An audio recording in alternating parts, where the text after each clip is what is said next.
Hi, this is Simone Spence. I am the author of 1-800-DEADBEAT and Deadbeats, What Responsible Parents Need to Know About Collecting Child Support. And this video is about how you can collect every last dime of unpaid child support, all on your own. Now, I have compiled a list of top solutions which you can use, and all of these solutions have been researched for years and years and years. These solutions were also written about in my 2 child support collection books, and these are the very same solutions that I have been using with my clients for the past 16 years. Now, first, a little disclaimer. I have to let you know that I specialize in difficult and hard to collect child support cases. And what do I mean by that? What I mean by that are the cases where the absent parent might be self-employed, he works under the table, he works in cash jobs only, maybe he's a job hopper, maybe he creates businesses to use as child support shelters. He hides assets in other people's names. You know the type. And because people who do things like this, all in the name of child support evasion, not wanting to pay that support, you know, they're always trying to pull the old whoop-de-doo on you. Because people like this can sometimes be difficult to collect from, I had to come up with a list of solutions for these people that some people consider to be a little bit harsh. And I need to share that with you. It's a little bit of an upfront disclosure. And what do I mean by harsh? I mean, we use solutions such as, I might instruct, depending on the situation, I might instruct one of my clients how to place a lien on somebody's checking account and savings account, and then have that money seized and then liquidated so that you get paid your money. It might be that we do the same thing with somebody's IRA. It could be that we place liens on their personal property, maybe their business property, again, have it seized and sold. Move to foreclose on real estate. There are plenty of things that we can do that most people are not aware of. And there are some people who actually tell me that they think that those solutions are a little bit harsh. And if you think that those solutions are harsh and those are not things that you would want to do in order to be able to collect your money, then just go ahead and turn the video off right now, because this is not going to work for you.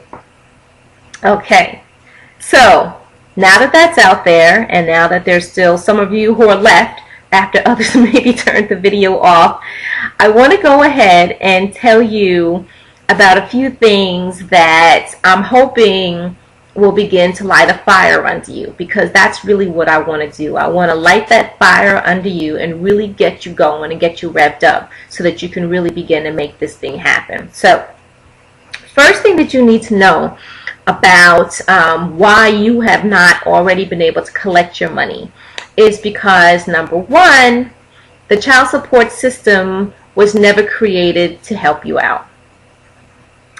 The child support system was never created to help you collect your child support money. Now, let me explain.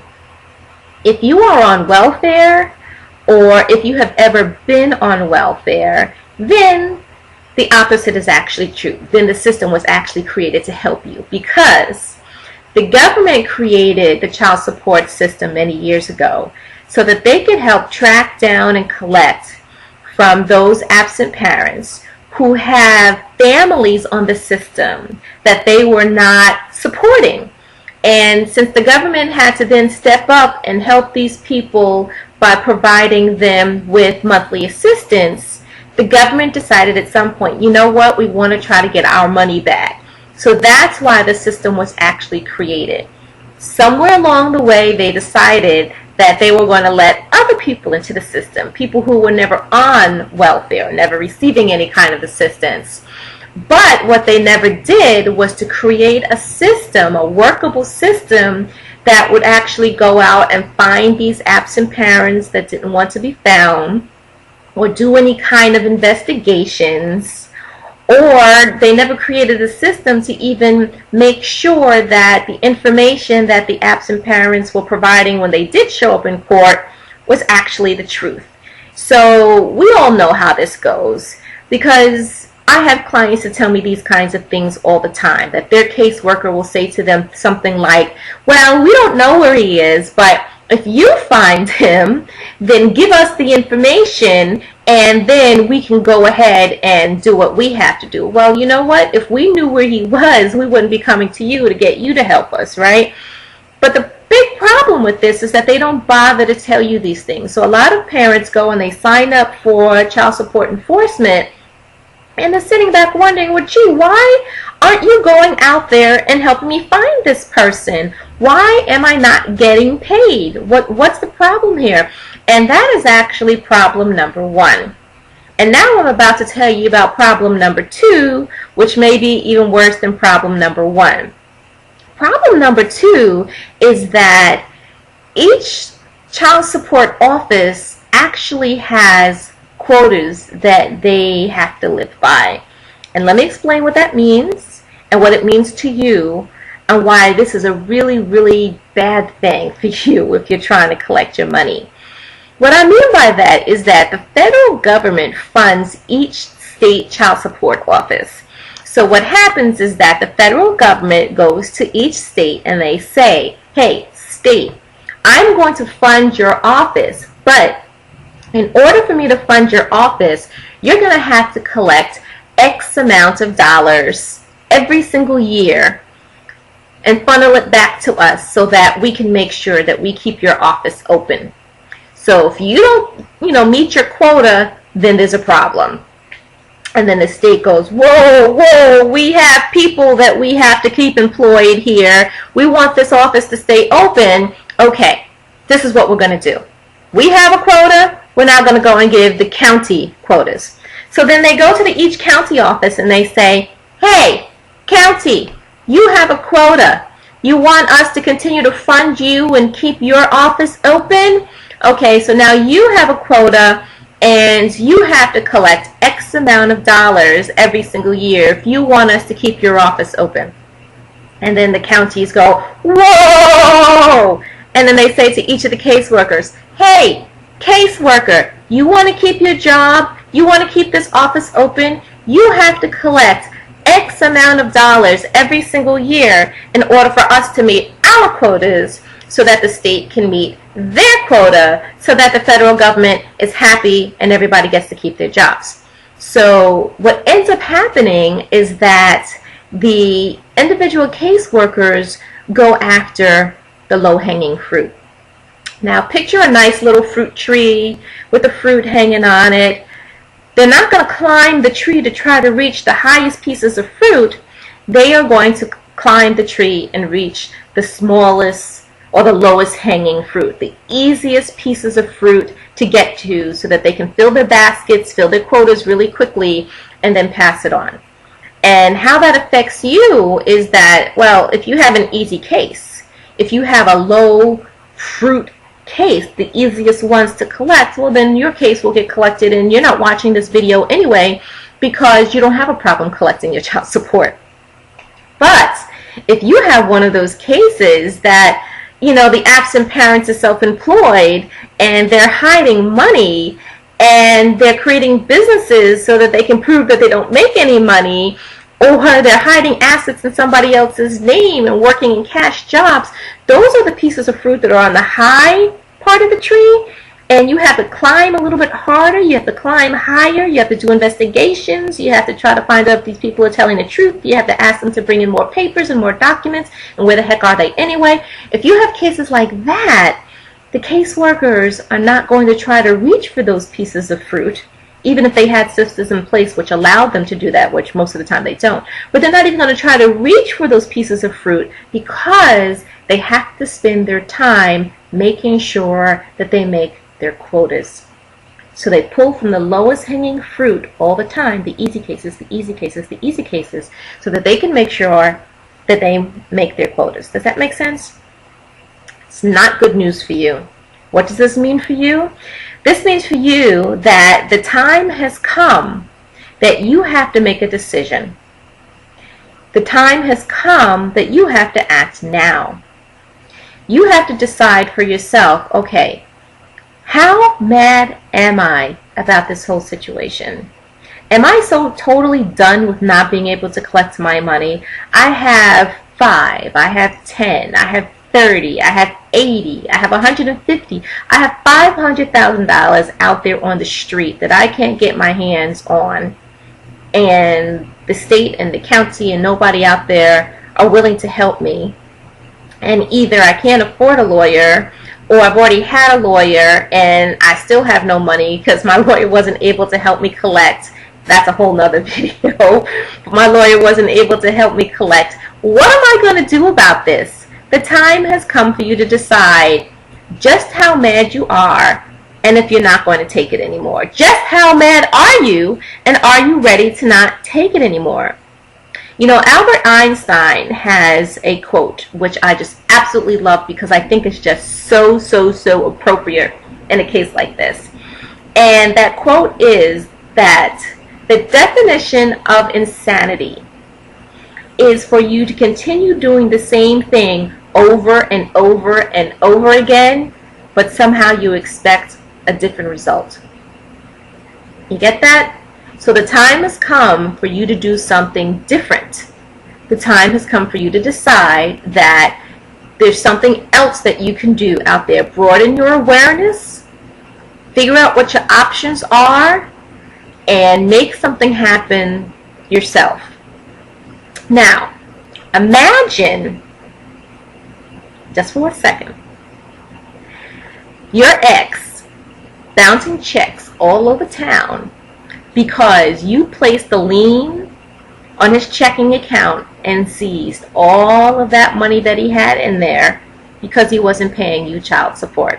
Just close your eyes and imagine just for a second how that might feel for you, considering you're out there working 2 and 3 jobs trying to make it happen, parenting on the front lines, and he's out there just living his life, and that doesn't seem to have any effect on him.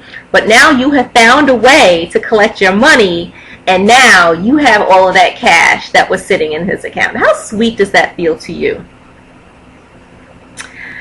Close your eyes again and imagine your ex walking out of his place of business one day or wherever, and he goes to walk over to his fancy sports car that he had parked, and it's gone.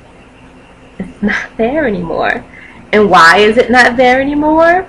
Because you filed the right paperwork and you had the sheriff to go and seize that fancy sports car that he has and take it in because he is not paying child support. And the only way that he can get that fancy sports car back is if he pays you, if he ponies up. Because if he doesn't pony up the unpaid child support, then the car gets sold at auction and you then get that cash, or the car then belongs to you and you can go and drive it around, you know, his office complex. Hey, look at my new car, you know. So the option's yours. I'm just giving you your choices here. So what I'm trying to impress upon you is that there are lots of options that you have that nobody bothers to tell you about. Now, all of this is possible and a whole lot more. Now, so let's recap. Number 1, the time is now for you to act because you have now figured out, or you have now been told that the help is not coming. You have to actually figure out what you're going to do on your own. You can't wait. You have to help yourself. You don't need a lawyer to do it. You can do it all on your own. All of these tools and tactics that we're talking about, you can do it all on your own. So you don't need a lawyer. The only thing that you do need is a judgment for your past due child support, and most people have that administratively. If you don't have that, that's a very easy thing to do. I can teach you how to do that. So that's a no-brainer. And if you're not sure if you have it, I can, tell you how to figure out if you have it or if you don't. So now you know why you have not been able to collect your money, and I'm going to ask you again one more time. Just how mad are you? And have you finally decided that you're not going to take it anymore? And if that's the case, what action are you ready to take, and what are you actually going to do about it? Now, I have sold over 50,000 copies of my 2 child support books.